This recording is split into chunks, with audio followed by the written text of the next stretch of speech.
Vote শেষ হলো দিন দুয়েকের মতো, এখনও কাটেনি ভোটের রেশ। মমতা তৃণমূলকে ছক্কা হাঁকিয়ে বিশাল ব্যবধানে হারিয়েছে শুভেন্দুর বিজেপি। মুখ্যমন্ত্রীর আসনে বেশ কয়েকজনের নাম আলোচনায় আসলেও মুখ্যমন্ত্রী হয়েছেন আলোচিত শুভেন্দু অধিকারী। এবার ক্ষমতায় আসীন হতে না হতেই নিলেন নতুন সিদ্ধান্ত, আর এতেই যেন নড়ে চড়ে বসেছে দুই বাংলার মানুষ। কি সেই সিদ্ধান্ত?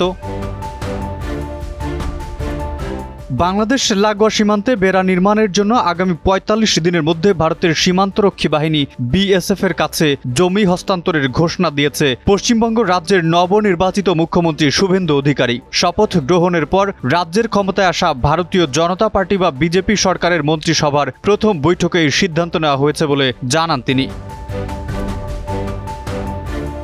১১ মে মন্ত্রিসভার বৈঠকে মুখ্যমন্ত্রী শুভেন্দু অধিকারীর নেতৃত্বাধীন পশ্চিমবঙ্গের বিজেপি সরকার অন্তত ৬টি সিদ্ধান্ত গ্রহণ করেছে। এর মধ্যে অন্যতম বড় সিদ্ধান্ত অবৈধ অনুপ্রবেশ রোধ ও সীমান্ত সুরক্ষায় বাংলাদেশ সীমান্ত লাগোয়া এলাকায় কাঁটাতারের বেড়া নির্মাণের জন্য দেশটির সীমান্তরক্ষী বাহিনী বিএসএফ এর কাছে জমি হস্তান্তর করা। পশ্চিমবঙ্গের বিজেপি নির্বাচনী প্রচারণার মূল ইস্যুই ছিল বাংলাদেশ সীমান্তে বেড়া নির্মাণ এবং অবৈধ অনুপ্রবেশকারীদের প্রত্যাবাসন। সদ্য ক্ষমতা থেকে বিদায় নেওয়া মমতা বন্দ্যোপাধ্যায়ের তৃণমূল কংগ্রেসের সরকারের বিরুদ্ধে আন্তর্জাতিক সীমান্ত অরক্ষিত রাখার অভিযোগ করেছিল বিজেপি।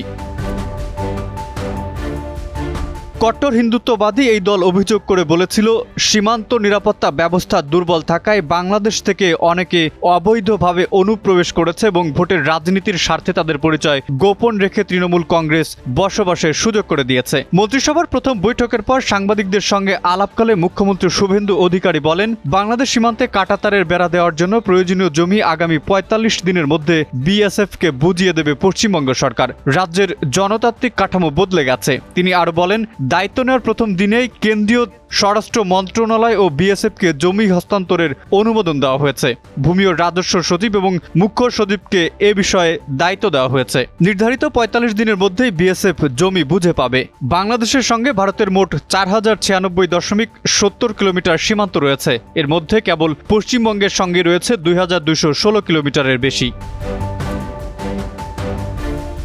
গত মাসের বিধানসভা নির্বাচনে চিরপ্রতিদ্বন্দ্বী মমতা বন্দ্যোপাধ্যায় তৃণমূল কংগ্রেসকে বিশাল ব্যবধানে হারিয়ে প্রথমবারের মতো রাজ্যের ক্ষমতায় এসেছে বিজেপি। গত ৯ মে বিজেপির পক্ষ থেকে শুভেন্দু অধিকারীকে রাজ্যের প্রথম মুখ্যমন্ত্রী হিসেবে মনোনীত করা হয়। পরে বিজেপির এই নেতা পশ্চিমবঙ্গের মুখ্যমন্ত্রী হিসেবে শপথ গ্রহণ করেন।